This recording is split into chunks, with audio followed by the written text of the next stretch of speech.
भूतिया hospital part 3। ये कहानी है अहमदाबाद की।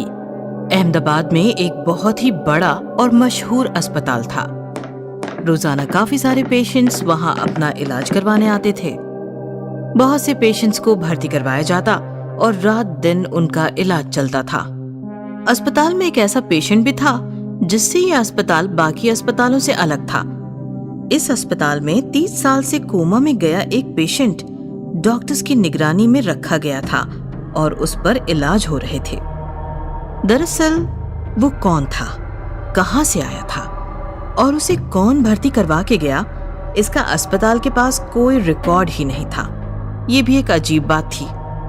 दरअसल ये पेशेंट मेडिकल फील्ड से संबंधित एक्सपेरिमेंट करने हेतु अस्पताल ने संभाले रखा था और अस्पताल उसके इलाज का पूरा खर्चा उठा रहा था। लेकिन 30 सालों में इस पेशेंट ने अपनी पलकें भी नहीं झपकी थी। कुछ दिनों बाद अस्पताल में दिन भर मरम्मत का काम चलने लगा, जिससे ज्यादा पेशेंट्स अस्पताल ने भर्ती नहीं करवाए और रात के वक्त अस्पताल सुनसान पड़ने लगा। ऐसी ही एक काली रात थी। अस्पताल सुनसान पड़ा था और 1-2 नर्स ही ड्यूटी पर थी। जूली नाम की एक नर्स रात के 2 बजे राउंड पर निकली और अचानक चलते चलते एक अंधेरे वार्ड में आ पहुंची। उसकी नजर एक बेड पर पड़ी और जूली यकायक जोर से चीख पड़ी। जूली जोर जोर से चीखती हुई इधर उधर भागने लगी। उसकी चीखें सुनकर बाकी नर्सेज, डॉक्टर्स और सिक्योरिटी गार्ड ने उसे घेर लिया। क्या बात है जूली, तुम चीख क्यों रही हो? डॉक्टर, वो साफ साफ बताओ जूली, क्या बात है? डॉक्टर, वो पेशेंट 30 साल से कोमा में पड़ा था। हाँ, बेड नंबर 13, उसका क्या? डॉक्टर, वो अपने बेड पर नहीं है वो अपने बेड पर। व्हाट? क्या बक रही हो जूली, तुम्हारी तबीयत तो ठीक है? मैं सच कह रही हूँ डॉक्टर। मैं राउंड पर गई तो वो अपने बेड पर नहीं था। चलो हम चलकर देखते हैं। नहीं, आप जाओ, मुझे डर लग रहा है। ओहो, तुम यहीं ठहरो, हम जाकर आते हैं। ऐसा कहकर डॉक्टर और नर्सेज उस वार्ड में बेड नंबर 13 के पास गए तो वो पेशेंट 30 साल पुरानी अपनी उसी हालत में बेड पर लेटा था। ये जूली भी ना, लगता है नाइट ड्यूटी का बुरा असर हुआ है उसके दिमाग पर। चलो चलते हैं और उसे घर भेज देते हैं। सब लोग निकल गए। जैसे ही सब गए, कोमा में बेड पर लेटे पेशेंट ने अपनी आंखें खोली। उसकी आंखें काफी भयानक और गहरी थीं। इधर सब लोग जूली के पास आए और उसे समझाने लगे। क्या जूली, तुम भी बेवजह सबको डरा दिया। बेड नंबर 13 का पेशेंट तो अपने बेड पर ही है, चाहो तो तुम देख आओ। नहीं डॉक्टर, मैं वहां नहीं जाऊंगी। मैं घर जाना चाहती हूँ। हाँ, हम भी वही कहना चाहते हैं, तुम घर जाकर आराम करो। तभी अचानक से अस्पताल की पूरी इमारत थर्राने लगी, मानो कोई हंस रहा था। लेकिन वो हंसी कोई मशीन के चलने जैसी थी। ये कैसी अजीब आवाज है? समझ नहीं आ रहा है कि किसी की हंसी है या फिर मशीन की आवाज। लेकिन मजदूर तो शाम को ही मरम्मत का काम खत्म करके निकल जाते हैं। कहीं आज नाइट ड्यूटी तो नहीं कर रहे हैं? नहीं सर, सारे मजदूर तो शाम को ही अस्पताल से बाहर निकल गए। मैं कह रही थी ना, जरूर कुछ तो गड़बड़ है। हम सब निकलते हैं यहाँ से। निकलो यहाँ से। जूली, डोंट वरी, शायद कोई मजदूर रुक गया होगा अपना अधूरा काम को पूरा करने।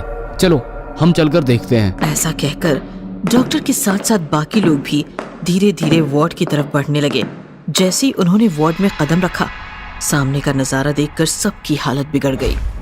कोमा पेशेंट काफी भयानक रूप में बेड को अपने दोनों हाथों से कसकर पकड़कर जोर जोर से हिलाता हुआ उछल रहा था और जोर जोर से हंस रहा था। उसकी हंसी लगभग ड्रिलिंग मशीन जैसी थी।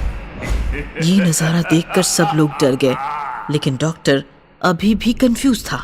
हमने गलती की इसको यहाँ रखकर। ये कोमा में जाकर कब का मर गया है और भूत बन गया है। ये हमें नहीं छोड़ेगा। भागो यहाँ से, भागो। हाँ सर, जूली ठीक कह रही है। Shut up. अरे इतिहास में पहली बार हमें ऐसा नजारा देखने को मिल रहा है। 30 साल में कोमा में पड़े पेशेंट का यूं अचानक जागना, वो भी इतनी एनर्जी के साथ। इम्पॉसिबल। मेडिकल साइंस के हिस्ट्री में आज तक ऐसा किसी ने नहीं देखा। ऐसा कहकर डॉक्टर उसके करीब जाने लगा। सर रुकिए, sir. Calm down dear, calm down. क्या तुम बात कर सकते हो? क्या तुम हमें देख सकते हो? बेड नंबर 13, मैं तुम्हारा डॉक्टर, बात करो मुझसे। ऐसा कहकर डॉक्टर उसके करीब जाने लगा। तभी अचानक उस पेशेंट ने अपनी आंखें डॉक्टर की तरफ घुमाई और डॉक्टर पर जोरदार छलांग मारकर उसे किसी खूंखार जंगली जानवर की तरह फाड़ कर फेंक दिया। भागो, भागो यहाँ से, भागो, भाग जाओ, भागो। डॉक्टर की उस हालत के बाद मानो पूरे अस्पताल में भागम भाग मच गई। सभी लोग अपनी जान मुट्ठी में लेकर इधर उधर भाग रहे थे, बाहर निकलने की कोशिश कर रहे थे, मगर अफसोस अस्पताल के सारे दरवाजे खिड़की बाहर से बंद थे और कोई भी मोबाइल या टेलीफोन काम नहीं कर रहा था। वो खूंखार भूतिया पेशेंट अस्पताल में खुले शेर की तरह घूम रहा था और बाकी सब इधर उधर छिपकर अपनी जान बचाने की कोशिश कर रहे थे। लेकिन सुबह होते होते उस भूत ने अस्पताल में छिपे हुए एक एक को खोज निकाला और बेरहमी से मार दिया। फिर करीब करीब सुबह के 6:30 बजे वो वापस अपने वार्ड में जाकर अपने बेड पर लेट गया और आंख बंद करके फिर से कोमा में चला गया। 8 बजे पुलिस आई और छानबीन शुरू हुई तो पुलिस को कातिल का एक भी सुराग नहीं मिला और पुलिस भी हैरान रह गई। सबको मार दिया उसने, बस उस कोमा पेशेंट को छोड़कर। सर, कातिल के खिलाफ कुछ भी नहीं मिला। बाहर मीडिया खड़ी चिल्ला रही है, क्या कहें उन्हें? किसने की ये सब हत्याएं? देखो, कह दो कोई अज्ञात हत्यारा हत्याएं करके चला गया है, जल्द ही पकड़ा जाएगा। इस प्रकार उस दिन के बाद पुलिस अज्ञात हत्यारे की तलाश में भटकती रही। अस्पताल सील करा दिया गया और बेड नंबर 13 पर लेटा हुआ वो कोमा पेशेंट भी अस्पताल के साथ साथ हमेशा हमेशा के लिए बंद हो गया और उसका राज भी उसी के साथ अस्पताल की 4 दीवारी में कैद हो गया। भूत संहारक दुर्गाष्टमी। शहर में नवरात्रि उत्सव बड़ी ही धूमधाम से मनाया जा रहा था। दुर्गाष्टमी की रात थी, चारों ओर काफी चमक धमक और सबके चेहरों पर रौनक छाई हुई थी। बहुत बड़ा पंडाल सजाया गया था। काफी सारे भक्तगण माँ दुर्गा की आराधना कर रहे थे। त्रिशूलधारी माँ दुर्गा की आरती चल रही थी। नंदिता भी काफी खुश थी। वो काफी सज धज कर आई थी और माँ दुर्गा की उत्साह से आरती कर रही थी। नंदिता की खुशी की एक और वजह थी। आरती खत्म होने के बाद पंडाल में बैठे भक्तगणों के सामने वो और उसकी टीम नाटक खेलने वाले थे, जिसमें नंदिता माँ दुर्गा बनकर महिषासुर का वध करने वाली थी। नंदिता, तुम रेडी रहो। हाँ, हम आधे घंटे में नाटक शुरू करेंगे। माँ दुर्गा का त्रिशूल ले लो और स्टेज पर नृत्य करना। ऑडियंस में हमारा महिषासुर दिखेगा तो भागते हुए उसकी तरफ जाना और युद्ध करना। 5 मिनट बाद उसका वध करना। जैसे प्रैक्टिस में हुआ था ठीक वैसे ही करना। हाँ, ध्यान रहे किसी को कोई चोट ना पहुंचे। तुम रोल में बहुत ज्यादा घुस जाती हो। Yes sir, don't worry. शहर में ऐसा भक्ति का माहौल था, लेकिन शहर के बाहर एक खंडहर में एक भयानक पिशाच काले काल की आराधना कर रहा था। काले काल प्रकट हो, काले काल प्रकट हो, काले काल प्रकट हो। उसकी पुकार से भयानक काल उसके सामने प्रकट हो गया। बोल, क्यों याद किया काले काल को? शहर में दुर्गा पूजा हो रही है। लोगों के पूजन और आराधना से मैं कमजोर हो रहा हूँ। मैं अपनी शक्तियाँ कैसे प्राप्त करूँ? ये दुर्गा हमेशा ही हमारे रास्ते में आई है, लेकिन इस बार हम उसी के रूपों को मारकर शक्तिशाली बनेंगे, ऐसा काल संकेत है। पूजा में जाओ और कुछ भी करके 9 बच्चियों को पकड़कर उनका खून पियो, जिससे तुम में दुर्गा जितनी ही शक्तियां आ जाएगी। बोलो जय हो काले काल की। काले काले काल की सदा ही जय हो।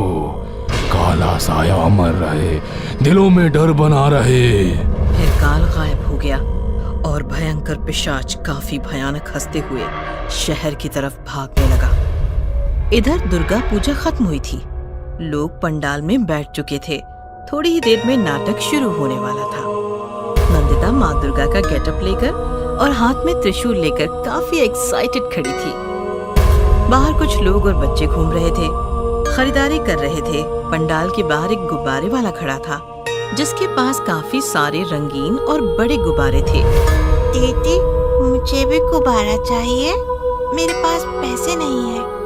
नहीं, मुझे चाहिए, चाहिए मुझे मुझे चाहिए। ठीक है, तुम गुब्बारे वाले के पास जाकर गुब्बारा ले लो। मैं पंडाल में जाकर माँ से पैसे लेकर आती हूँ।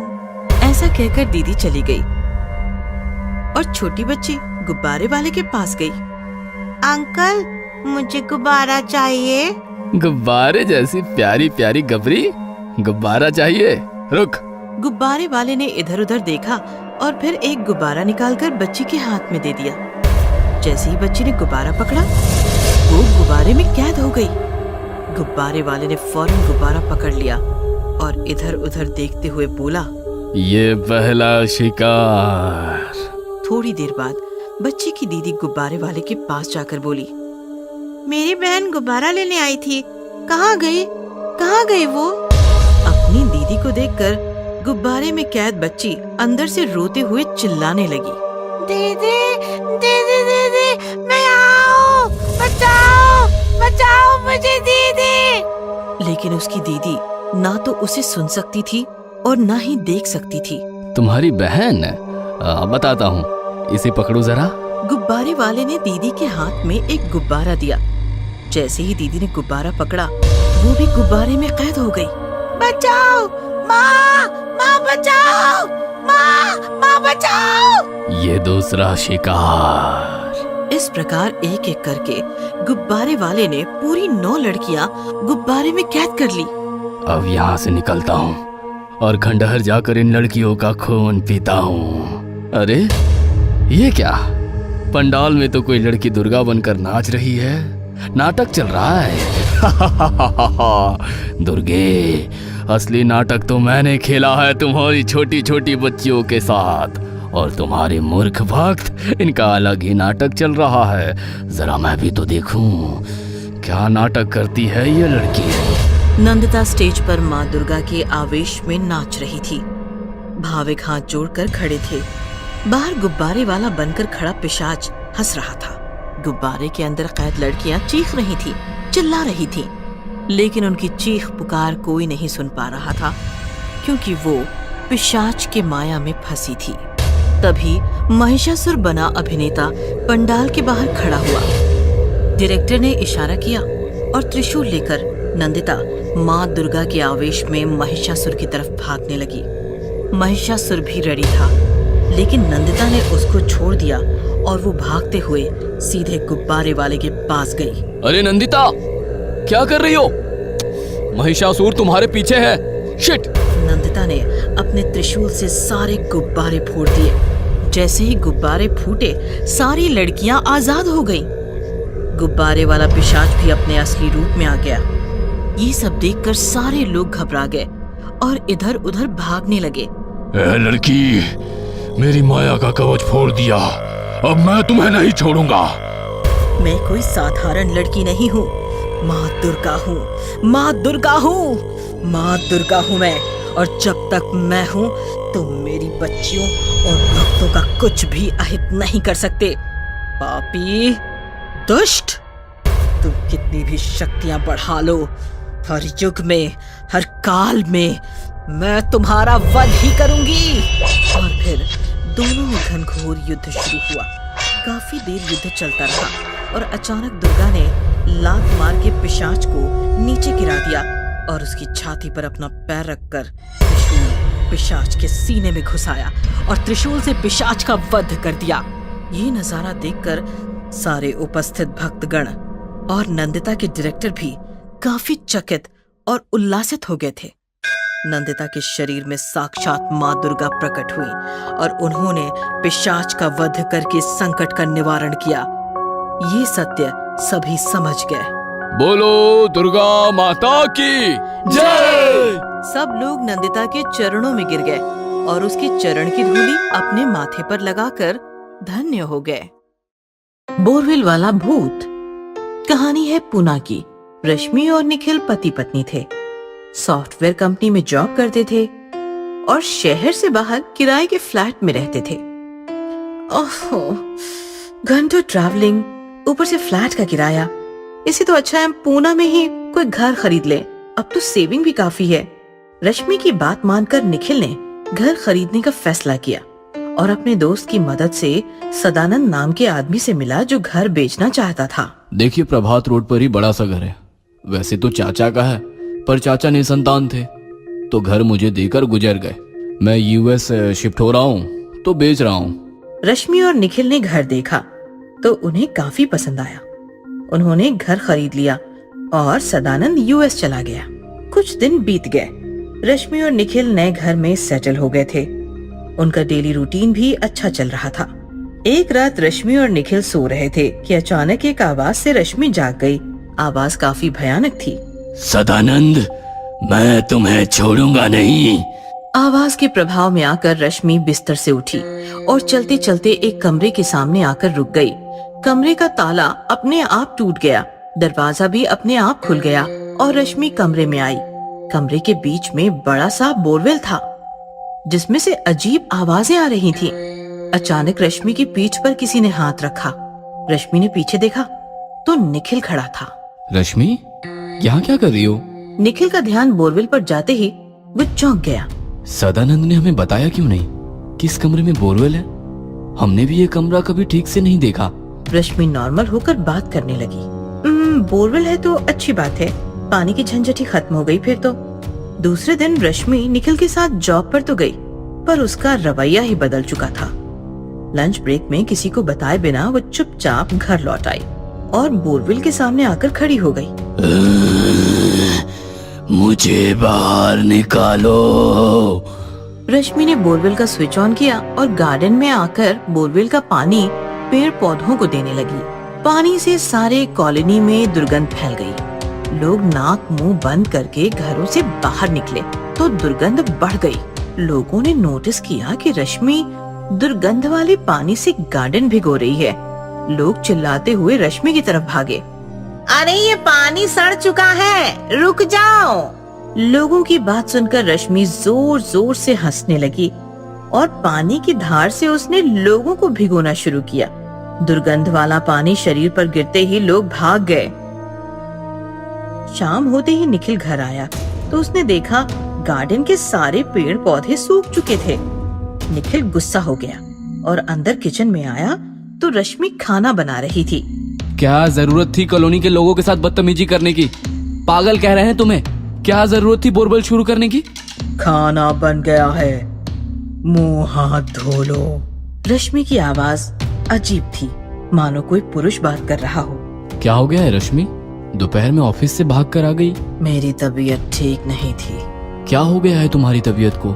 क्यों ऐसे बिहेव कर रही हो? गहरी रात हो चुकी थी। निखिल सो रहा था।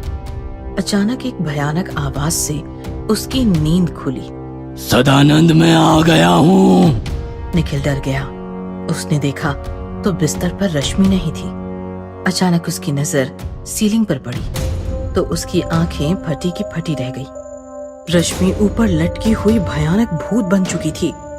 जोर जोर से चिल्ला रही थी।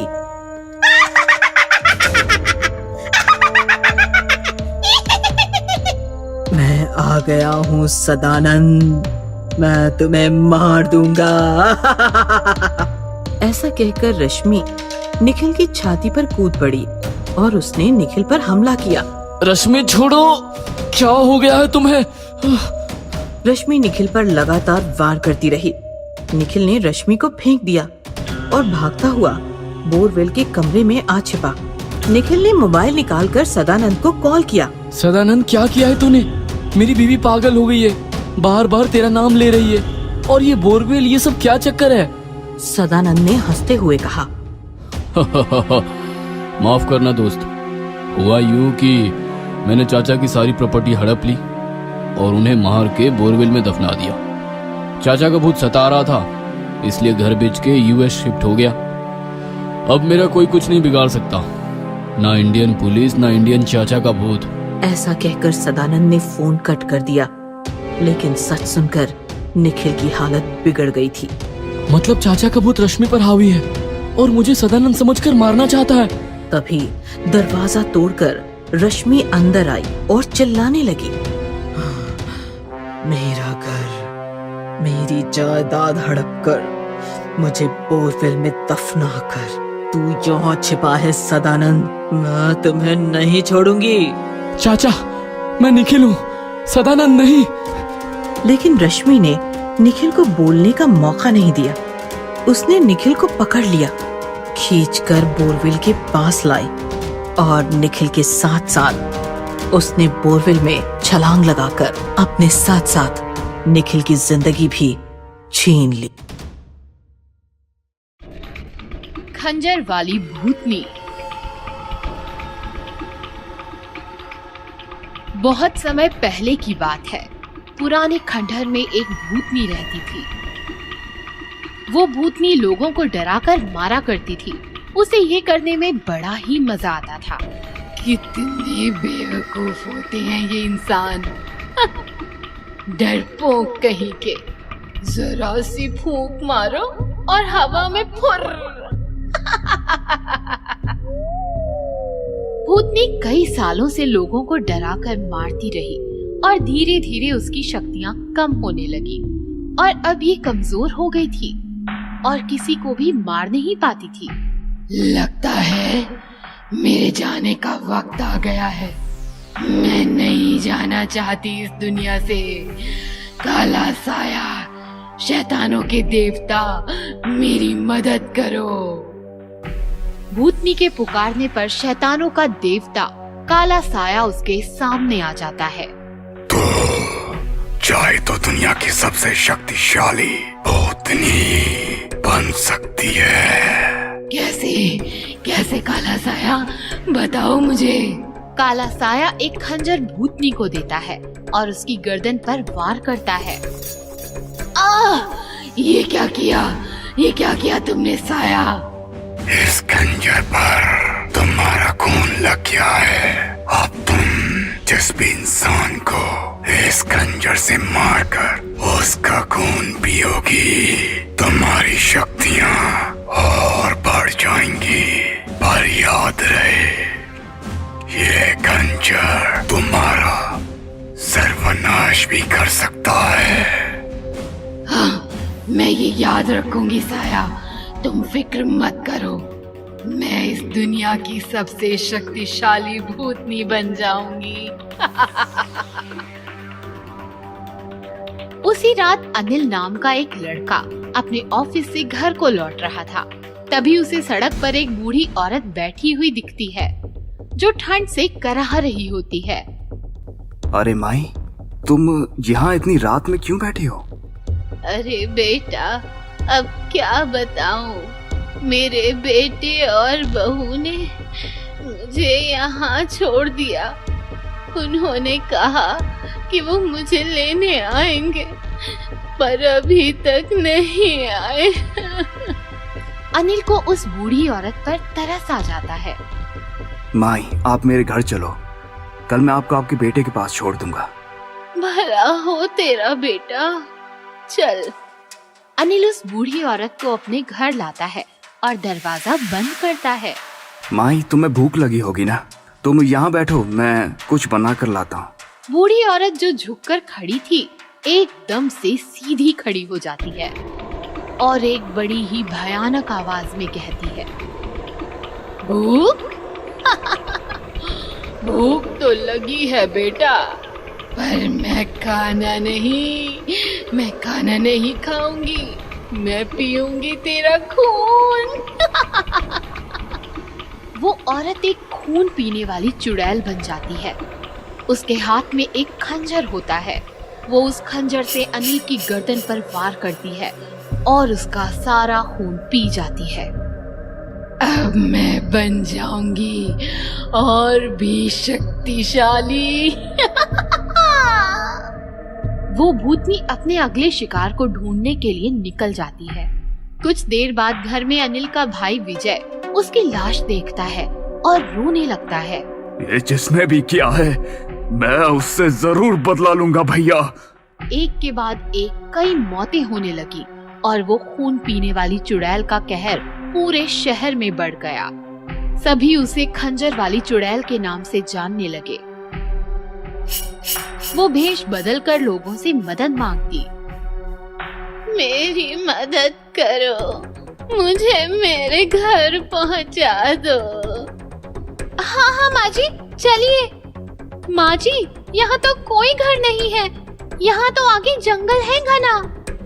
जंगल है तभी तो तेरा खून मजे से पी पाऊंगी। भूतनी अपने भयानक रूप में आ जाती है और उस औरत के गले पर वार करके उसका सारा खून पी जाती है और अपनी शक्तियों को और बढ़ाती है। शहर में अब कोई किसी की मदद करने से पहले 10 बार सोचता था। किसे पता कब खंजर वाली रूप बदलकर वार कर दे। विजय को यकीन हो जाता है कि उसके भाई का खून भी खंजर वाली ने ही किया है। वो एक बाबा के पास जाता है और इस समस्या का हल पूछता है। बाबा अपनी तांत्रिक विद्या से भूतनी के बारे में पता लगाते हैं। उसके जाने का वक्त आ चुका था, इसलिए इंसानों का खून पीकर अपनी शक्तियां बढ़ा रही है ताकि उसे इस दुनिया से जाना ना पड़े। बाबा, इसका कोई तो इलाज होगा। इलाज है, मैं अपनी तंत्र विद्या से उस भूतनी को यहाँ बुला सकता हूँ, पर तुम्हें उस खंजर से उस भूतनी पर वार करना होगा, क्योंकि तुम्हारे भाई का खून उसने पिया है। बाबा अपनी तांत्रिक विद्या से उस भूतनी को बुलाते हैं। क्यों रे बाबा, तू कब से इतना ज्ञानी हो गया जो मुझ जैसी शक्तिशाली भूतनी को बुलाने की हिम्मत कर ली? जानता नहीं कि मैं कौन हूँ? देख, तेरी मदद करने के लिए ही मैंने तुझे यहाँ बुलाया है। मदद? कैसी मदद? मुझे इस लड़के का मृत शरीर चाहिए जिसमें खून की एक बूंद भी ना हो। मैं तंत्र विद्या के लिए इसके शरीर का इस्तेमाल करना चाहता हूँ, इसलिए तुझे यहाँ बुलाया ताकि तू इसका सारा खून पी जाए। बहुत अच्छा काम किया बाबा तूने। आज मुझे कोई मेहनत नहीं करनी पड़ेगी। विजय आंखें बंद कर जमीन पर पड़ा होता है। भूतनी उसके पास आकर उसका खून पीने के लिए जैसे ही खंजर उठाती है, बाबा मंत्र पढ़कर राख उसके चेहरे पर फेंकता है। बाबा, ये क्या किया तूने? बच्चे, ये क्या किया तूने? विजय भूतनी से खंजर छीनकर उसके गले पर वार करता है और भूतनी के शरीर से जितने भी लोगों का खून पिया था सब बहने लगता है और वो भस्म हो जाती है। इसी तरह विजय बाबा के साथ मिलकर अपने भाई की मौत का बदला ले लेता है। लालची चुड़ैल। चुड़ैल के सर पर शादी का भूत। गांव का एक नौजवान मदन रात्रि में अकेले अपने गांव जा रहा था। उसके सामने एक चुड़ैल आकर खड़ी हो जाती है। प्यारे नौजवान, तुम कहाँ जा रहे हो? मैं अपने घर जा रहा हूँ। तुम कौन हो? मैं एक कुंवारी स्त्री हूँ। क्या तुम्हारा विवाह हो चुका है? नहीं। तुम मुझसे शादी कर लो। मेरी बात मानोगे तो माला माल हो जाओगे, और नहीं मानोगे तो कंगाल हो जाओगे। मैं कल तुम्हें सोच कर बताऊंगा। ठीक है, मेरी बात पर गौर करना। मैं तुम्हें सोने के झूले में झुलाऊंगी, स्वादिष्ट व्यंजन और पकवान भी खिलाऊंगी, सुंदर सुंदर वस्त्र दिलाऊंगी और दुनिया की सैर कराऊंगी। दूसरे दिन। अरे यार रतन, कल रात मुझे एक चुड़ैल मिल गई थी। उसने मुझसे शादी करने की लालच में मुझे घेर लिया था। क्या बात कुछ आगे बढ़ी? अरे मजाक मत कर यार, किसी तरह से वहां से बचकर निकल पाया। उसने कहा शादी करोगे तो माला माल, नहीं करोगे तो कंगाल। तो कर लेना शादी, हो जा माला माल। कैसी बात कर रहा है तू ही कर ले उससे शादी और हो जा माला माल। अरे भाई मुझे भी उस चुड़ैल से बचाओ, उसके सर पर तो शादी का भूत चढ़ा हुआ है। तुझे कहाँ मिल गई वो चुड़ैल? शादी, माला माल, कंगाल, सोने का झूला, यही सब कहा होगा? हाँ, यही सब तो कह रही थी। उसके मुंह से शादी की लार टपक रही थी। कई घंटे तक मुझे जंगल में घुमाया, शादी का वादा किया तब ही बच पाया। बधाई हो, अब मुहूर्त निकाल ले भाई। तू चुप कर। उसी रात चुड़ैल रतन को पकड़ लेती है। कहाँ जा रहा है राजा? मेरी बात सुन ले, आजा। दोनों शादी रचाएंगे, नई दुनिया बसाएंगे।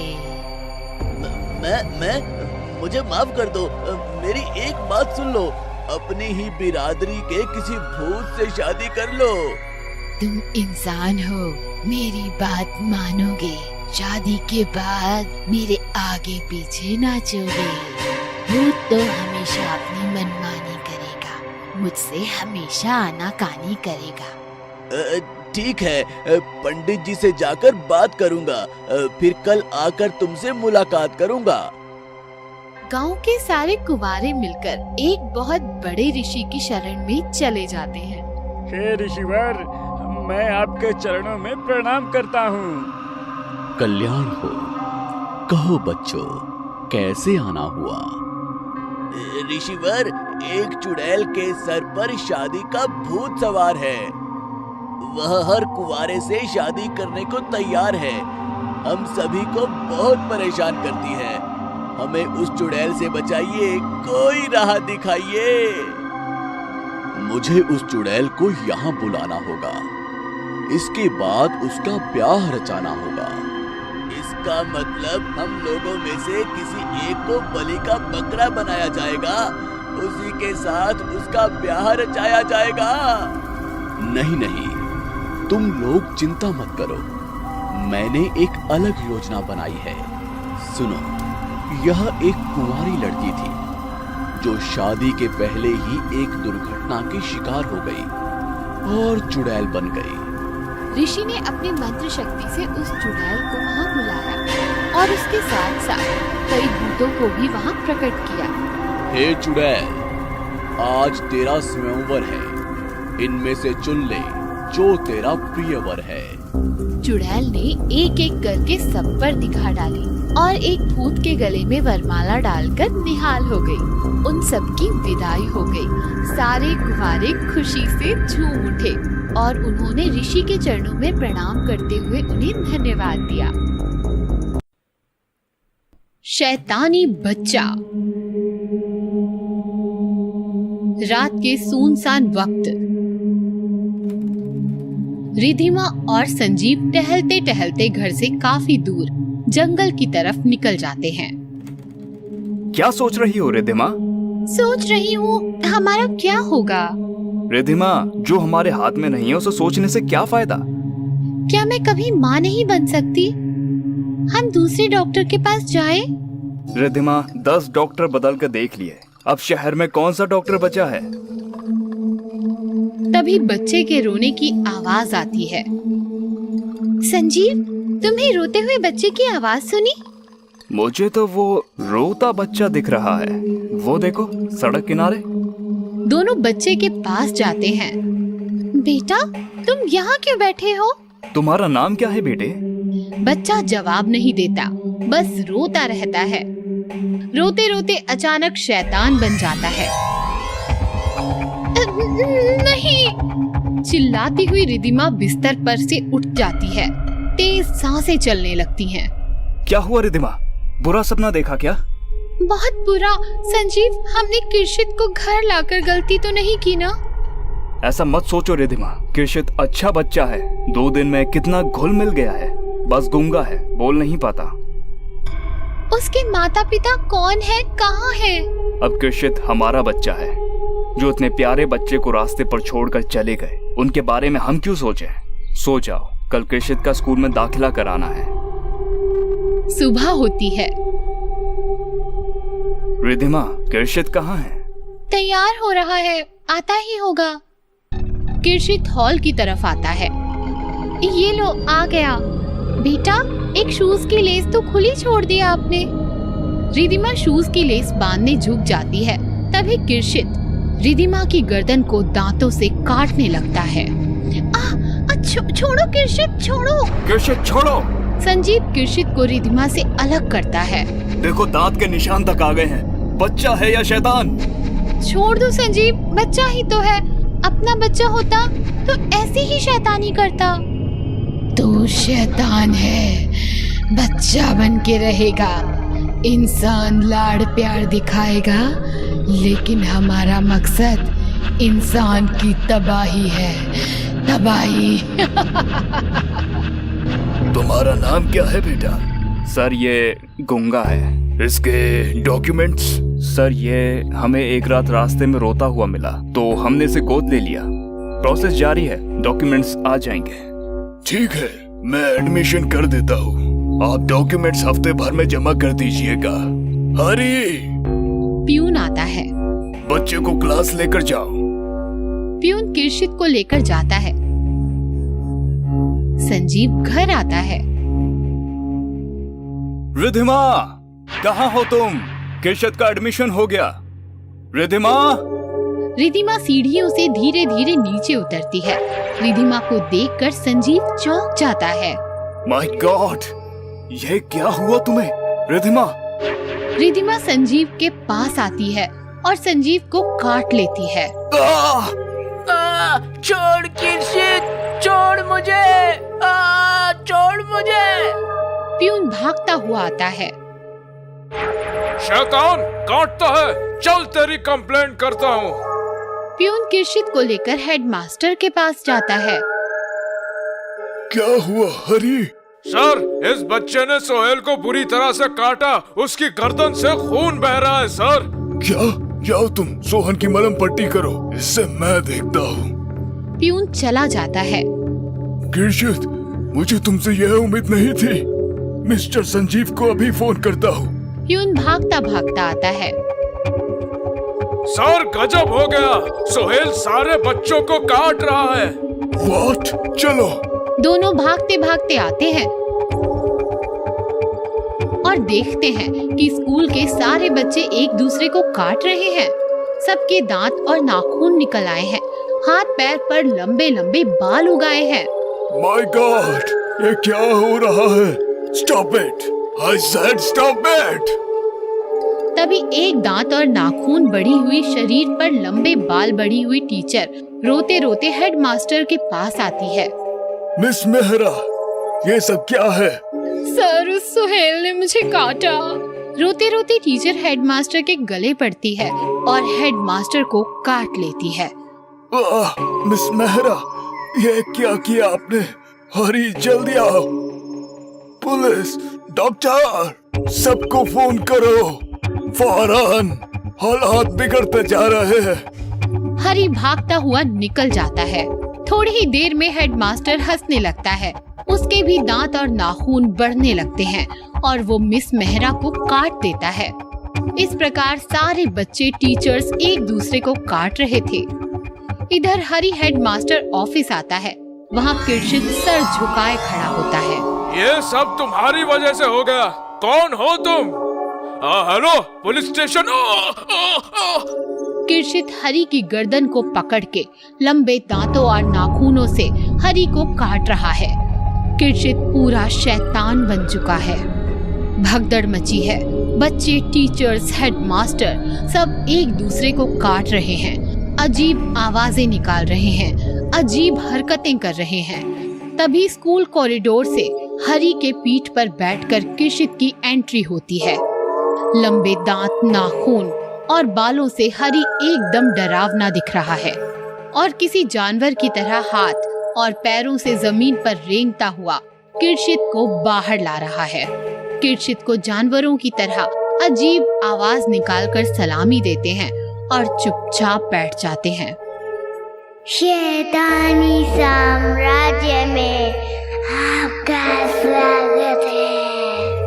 आप शैतान बन चुके हो। मैं तुम्हारा राजा, शैतानों का शैतान, तुम्हें आदेश दे रहा हूँ शहर के हर आदमी को, बच्चे बूढ़े औरत सभी को काट कर शैतान बनाना तुम्हारी जिम्मेदारी है। मैं अब चलता हूँ। शैतानी साम्राज्य का नारा बुलंद रहे। आसमान से शैतानी माँ धरती पर उतरती है, किरशित को गोद में उठा लेती है और आसमान में उड़ जाती है। मिस्टर और मिसेस सहगल, हमारे पास कल ही एक बच्चा आया है और आप लोग उसे गोद ले सकते हैं। वंदना, उसे लेकर आओ। वंदना एक बच्चे को लेकर आती है जिसने सर नीचे झुकाया हुआ है। क्या नाम है बेटा तुम्हारा? बच्चा ऊपर देखता है, मुस्कुराता है और कहता है, किरशित। अंधी चुड़ैल। एक शहर था। उस शहर में एक अंधी चुड़ैल रहती थी। उस चुड़ैल की दोनों आंखें गायब थी। उसे कुछ भी नहीं दिखता था। मैं जानती हूँ तुम सब यहाँ छिपे हो। मैं देख नहीं सकती, इसका फायदा उठाते हो, लेकिन तुम मुझसे नहीं बच सकते। छिपे हुए लोग चुड़ैल अपनी ओर आते देख सांस रोक लेते हैं, कांपने लगते हैं, भागते हैं। कोई जमीन पर चुपचाप लेट जाता है। चुड़ैल का पैर उस पर गिरता है। वो उसे पकड़ने जाती है। वो भागने लगता है। मुझसे होशियारी, लेकिन मुझे इस खेल में मजा आ रहा है। देखती हूँ कहाँ तक भागते हो। चुड़ैल भागते हुए आदमी की ओर हाथ बढ़ाती है तो उसका हाथ बढ़ने लगता है। आदमी हाथ से बचने की कोशिश करता है, लेकिन चुड़ैल उसे पकड़ लेती है और अपनी ओर खींच लेती है। बड़े मिलखा बन रहे थे, अब भाग के दिखा। छोड़ो मुझे, बचाओ बचाओ। क्या क्या चाहिए तुम्हें? क्यों पकड़ा है मुझे? पहले तो मैं तुम्हारी आंखें नोच कर अपने आप को लगा लूंगी, फिर तुम्हें ले जाकर खा जाऊंगी। चुड़ैल उस आदमी की दोनों आंखें नोच लेती है। आदमी दर्द से चीखने लगता है। चुड़ैल वो आंखें अपने आप को लगा लेती है। अरे वाह, बड़ी अच्छी आंखें हैं तुम्हारी। मुझे तो बहुत साफ साफ दिख रहा है। चल, अब मेरे भोजन का समय हो गया। चल चल, घर चल। चुड़ैल आदमी को अपनी पीठ पर लादकर घर ले जाती है और उसे खा जाती है। चुड़ैल आंखें लगाकर देख तो पाती थी, लेकिन एक दिक्कत थी। उसकी लगाई आंखें सिर्फ 24 घंटों तक ही काम करती थी। 24 घंटों बाद आंखें खराब हो जाती और चुड़ैल फिर से अंधी हो जाती थी। फिर क्या था, अंधी चुड़ैल फिर मार्केट जाती और किसी आदमी की आंख नोचकर फिर से नई आंखें लगा लेती। फिर पूरे मार्केट में चुड़ैल का आतंक फैल जाता है और दुकानदार मार्केट बंद करने का निर्णय लेता है। भाइयों, वो अंधी चुड़ैल रोज आ रही है और किसी ना किसी को उठा के ले जाती है। डर के मारे कस्टमर्स भी मार्केट में नहीं आ रहे। क्या किया जाए? जब तक चुड़ैल का कोई इलाज नहीं होता, हमें मार्केट बंद करना होगा। हाँ, हमें मार्केट बंद करना ही होगा। इस प्रकार दुकानदार मार्केट बंद कर देते हैं और पूरे मार्केट में सन्नाटा छा जाता है। रात होती है। चुड़ैल मार्केट आती है तो मार्केट में कोई भी नहीं होता। चुड़ैल बहुत ढूंढती है पर उसे कोई भी आदमी नहीं मिलता। लगता है मार्केट बंद करवा दिया है। अब मेरा क्या होगा? मुझे आँख और खाना कैसे मिलेगा? चलो ढूंढती हूँ, कोई ना कोई तो मिल ही जाएगा। चलते चलते चुड़ैल एक हॉस्पिटल में पहुंचती है।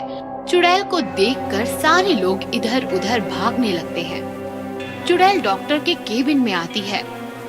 डॉक्टर कांपने लगता है। क्या चाहिए तुम्हें? तुम्हारी आंखें चाहिए। ऐसा कहकर चुड़ैल डॉक्टर को पकड़ लेती है। छोड़ दो मुझे, तुझे छोड़ा तो मुझे आंखें कैसे मिलेंगी? हाँ, मैं दूंगा तुम्हें आंखें। मैं आंखों का डॉक्टर हूँ। ओह ठीक है, मैं रोज आऊंगी। मुझे 2 आंखें और खाने के लिए एक मरीज भी चाहिए। अगर गद्दारी की तो मुझसे बुरा कोई नहीं होगा। ठीक है, मुझे छोड़ दो। चुड़ैल डॉक्टर को छोड़ देती है। डॉक्टर चुड़ैल को 2 आंखें देता है और चुड़ैल एक मरीज पीठ पर उठाकर चली जाती है। इस तरह चुड़ैल रोज डॉक्टर के पास आती। डॉक्टर किसी मरीज की आंखें निकालकर चुड़ैल को लगा देता और मरीज चुड़ैल को सौंप देता। एक दिन डॉक्टर का साइंटिस्ट दोस्त डॉक्टर के पास आता है। डॉक्टर, मैं मृत्यु के बाद अपनी आंखें हॉस्पिटल में दान करना चाहता हूँ। उसकी फॉर्मेलिटीज पूरी करने के लिए मैं यहाँ पर आया हूँ। अरे तुम यहाँ क्यों आए? तुम अपनी आंखें किसी दूसरे हॉस्पिटल में दान करो। क्या बात है डॉक्टर, परेशान लग रहे हो? डॉक्टर साइंटिस्ट को चुड़ैल के बारे में बताता है। तुम चिंता मत करो डॉक्टर, मैं चुड़ैल के लिए ऐसी आंखें बनाऊंगा कि वो देखती रह जाएगी। फिर साइंटिस्ट दिन रात मेहनत करके चुड़ैल के लिए आंखें बनवाता है और आंखें लेकर डॉक्टर के पास आता है। ये लो डॉक्टर, ये आंखें चुड़ैल को लगवा देना। ये कैसी आंखें हैं? ये आर्टिफिशियल आंखें हैं। इसमें कैमरा है जिसकी वजह से चुड़ैल देख पाएगी। इसमें एक और खास बात है। खास बात? वह क्या है? इन आंखों में मैंने माइक्रो बम फिट करवा दिया है जिसका रिमोट मेरे पास है। तभी चुड़ैल आती है। साइंटिस्ट छिप जाता है। डॉक्टर, आंखें तैयार हैं कि नहीं? हाँ तैयार है, आप लेट जाइए। चुड़ैल लेट जाती है। डॉक्टर साइंटिस्ट की दी हुई आंखें चुड़ैल को लगाता है। ये कैसी आंखें हैं डॉक्टर? बड़ी तेज रोशनी है इसमें। वो एक छोटे बच्चे की आंखें, इसलिए ज्यादा तेज है। ठीक है, चलती हूँ, कल तैयार रहना। ऐसा कहकर चुड़ैल चली जाती है। चुड़ैल चली गई है साइंटिस्ट, बाहर आ जाओ। साइंटिस्ट बाहर आता है। फिर डॉक्टर और साइंटिस्ट चुड़ैल का पीछा करते हुए हॉस्पिटल के बाहर आते हैं। अब हम ब्लास्ट कर सकते हैं। ऐसा कहकर साइंटिस्ट रिमोट निकालता है और बटन दबाता है। चुड़ैल की आंखों में टिम टिम आवाज आने लगती है। अरे अरे, ये टिक टिक आवाज कैसी? तभी बड़ा धमाका होता है और चुड़ैल के चीथड़े उड़ जाते हैं। साइंटिस्ट की होशियारी से चुड़ैल मर जाती है और सारा शहर चुड़ैल के चंगुल से मुक्त हो जाता है। भूतिया क्लासमेट। कहानी है पूना की। आयुष पूना के डी.के. पाटिल कॉलेज में फर्स्ट ईयर में पढ़ता था। उसका 12वीं तक का पूरा एजुकेशन भी डी.के. पाटिल कॉलेज से ही हुआ था। आयुष IAS बनना चाहता था और कॉलेज की लाइब्रेरी में दिन रात पढ़ता था। एक दिन आयुष ने लाइब्रेरियन से पूछा, टाइम्स ऑफ इंडिया कहाँ है? मुझे मिल नहीं रहा। शायद कोई लेके गया है। आयुष चौंक गया क्योंकि उसके अलावा टाइम्स ऑफ इंडिया पढ़ने वाला कॉलेज में कोई दूसरा नहीं था। आयुष दूसरा न्यूज़पेपर उठाकर अपनी जगह बैठ गया। तभी उसका ध्यान गया कि उसके साइड में बैठा एक लड़का टाइम्स ऑफ इंडिया पढ़ रहा था। आयुष ने लड़के से पूछा, IAS की तैयारी कर रहे हो? हाँ। क्या नाम है तुम्हारा? मेहुल, फर्स्ट ईयर में पढ़ता हूँ। अरे फिर तो हम क्लासमेट्स हैं। पहले कभी देखा नहीं तुम्हें। 12वीं तक कहाँ थे? इसी कॉलेज में था। मैंने देखा है तुम्हें। क्या बात कर रहे हो यार, मैंने तो तुम्हें कभी नहीं देखा। इस प्रकार दोनों बातें करते गए और जल्द ही अच्छे दोस्त बन गए। फिर दोनों रोज दिन रात एक साथ लाइब्रेरी में पढ़ने लगे। एक दिन आयुष कॉलेज कैंटीन में अपने दोस्त नेहा और वरुण के साथ था। क्या लाइब्रेरी में दिन रात पढ़ाई करते हो? अकेले बोर नहीं होते? मैं अकेला थोड़ी रहता हूँ, मेहुल भी तो रहता है। कौन मेहुल? अरे वो जो मेरे बगल में बैठता है, अपना क्लासमेट है, मेरे साथ हर लेक्चर अटेंड करता है। मैंने तो तुम्हारे साथ कभी किसी मेहुल को नहीं देखा। क्या कह रही हो? रुको, मैं अभी उसे यहाँ बुलाता हूँ। आयुष ने मेहुल को कॉल लगाया तो मेहुल का मोबाइल स्विच ऑफ था। आयुष परेशान हो गया तो नेहा बोली, ठीक है बाबा, होगा कोई मेहुल।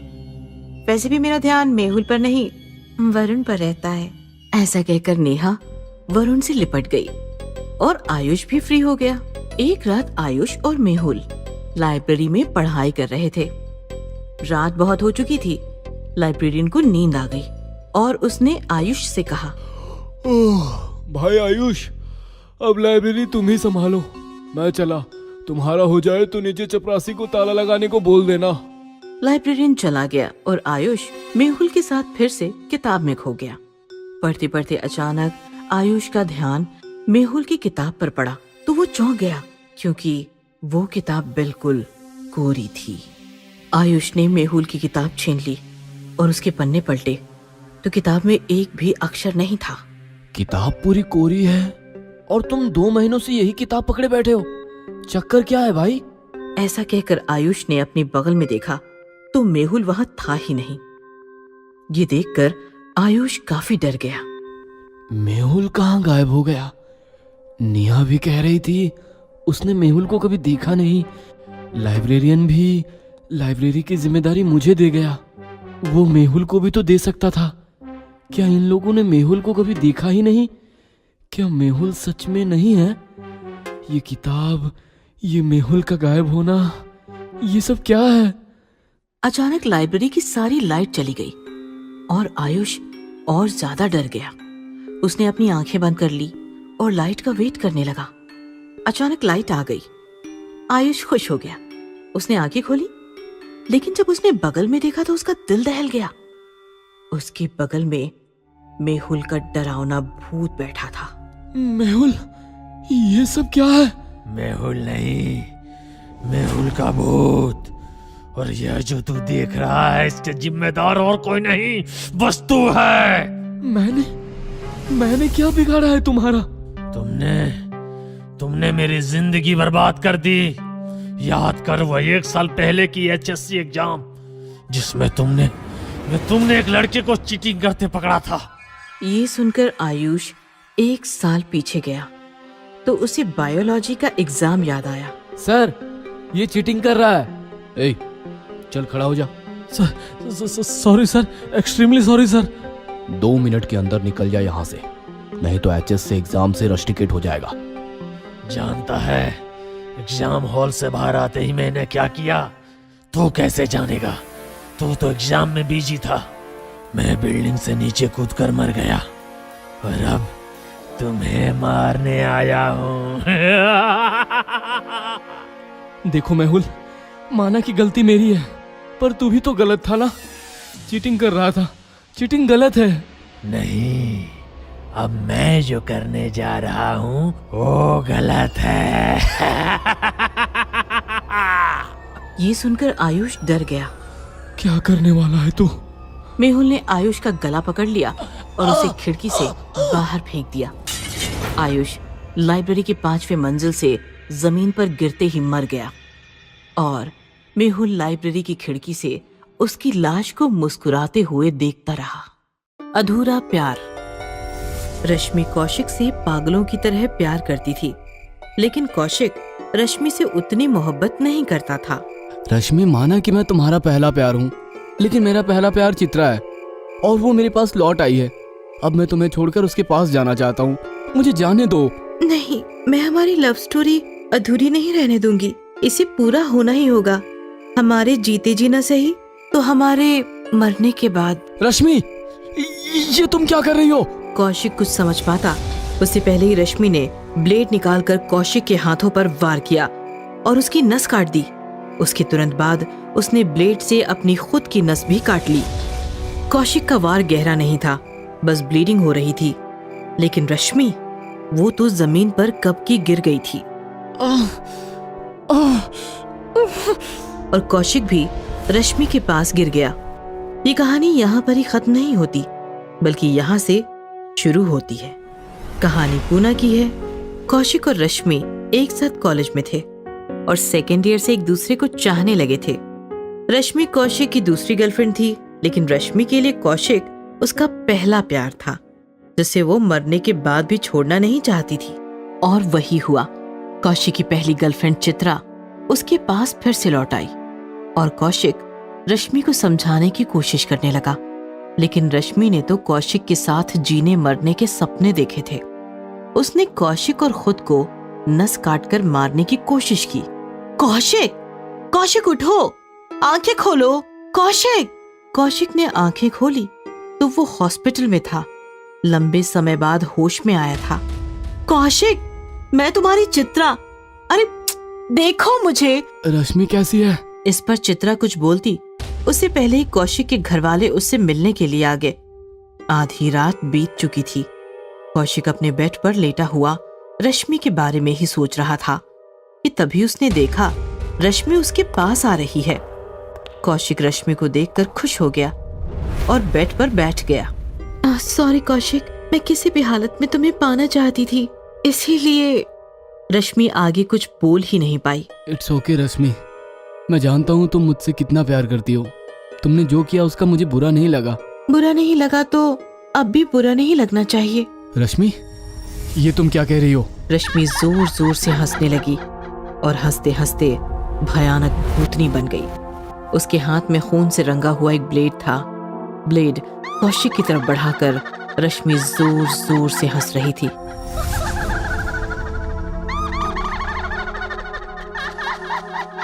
रश्मि नहीं, रश्मि नहीं, प्लीज रश्मि। मेरे साथ चलो कौशिक, मैं तुम्हारे बिना नहीं रह पाऊंगी, तुम्हें साथ लेकर ही जाऊंगी। नहीं रश्मि, रश्मि नहीं। कौशिक ने अपनी आंखें बंद कर ली और वो चिल्लाता रहा, कौशिक, कौशिक, संभालो खुद को, रश्मि मर चुकी है। कौशिक, रश्मि मर चुकी है। कौशिक ने आंखें खोली तो सामने रश्मि नहीं चित्रा थी। बार बार एक ही बात दोहरा रही थी, रश्मि मर चुकी है कौशिक, उसका अंतिम संस्कार तक हो चुका है। डरो मत कौशिक, डरो मत, संभालो खुद को।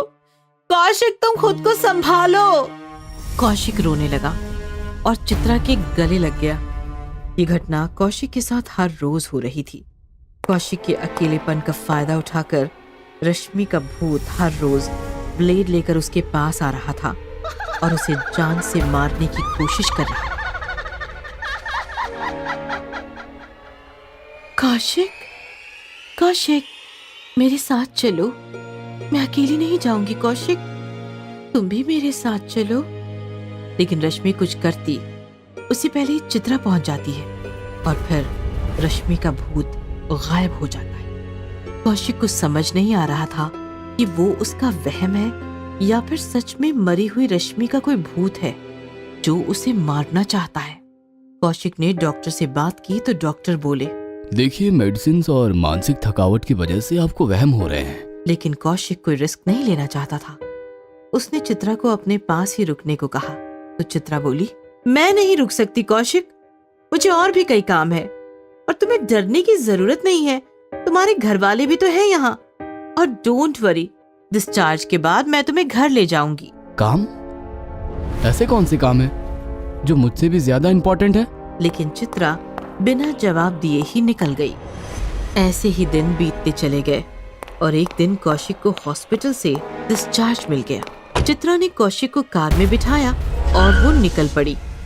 कौशिक ने नोटिस किया कि कार शहर छोड़कर पहाड़ी की तरफ निकली है। चित्रा, तुम मुझे कहाँ ले जा रही हो? मारने के लिए।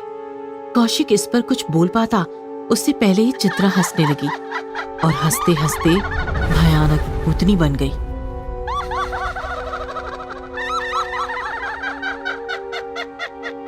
कौशिक समझ नहीं पा रहा था कि ये हो क्या रहा है। ये मैं क्या देख रहा हूँ? तुम मेरा भूत देख रहे हो कौशिक। मैं मर चुकी हूँ। मैं भी रश्मि की तरह तुम्हें ले जाना चाहती हूँ कौशिक। तो रश्मि वो कहाँ है? तभी पिछली सीट से आवाज आई, मैं यहाँ हूँ कौशिक। कौशिक ने पीछे देखा तो पीछे रश्मि का भूत बैठा हंस रहा था। उस दिन जब रश्मि तुम्हें और अपने आप को ब्लेड मार रही थी, तब मैं वहीं पीछे छिपी तुम दोनों को देख रही थी। तुम दोनों जमीन पर गिर गए। मैंने सोचा तुम दोनों मर गए। रश्मि ने तुम्हें मारकर हासिल किया। ये मैं बर्दाश्त नहीं कर पाई। रश्मि से तुम्हें छीनने के लिए मैंने वही ब्लेड उठाकर अपनी भी नस काट ली। लेकिन अफसोस, रश्मि और मैं तो वहीं मर गए। तुम मरे नहीं, सिर्फ बेहोश थे। तुम्हें हॉस्पिटल लाया गया और तुम बच गए। मैंने तुम्हें मारने की बहुत कोशिश की, लेकिन चित्रा की वजह से नाकाम रही। आखिर मुझे चित्रा के साथ एक डील करनी पड़ी। कौन सी डील? यही कि आपसी झगड़ा भुलाकर तुम्हें एक साथ मारेंगे और तुम्हारे मरने के बाद फैसला करेंगे कि किसे तुम्हारा प्यार मिलेगा और किसका प्यार मरने के बाद भी अधूरा रहेगा। ये सुनकर कौशिक के होश उड़ गए। वो जोर जोर से चिल्लाने लगा, मुझे मरना नहीं है, मत मारो मुझे मरना नहीं है, मुझे मत मारो। लेकिन कौशिक ज्यादा देर चीख नहीं पाया। पहाड़ों से गुजरती हुई कार गहरी खाई में नीचे कूद गई और कार के साथ साथ कौशिक भी खत्म हो गया।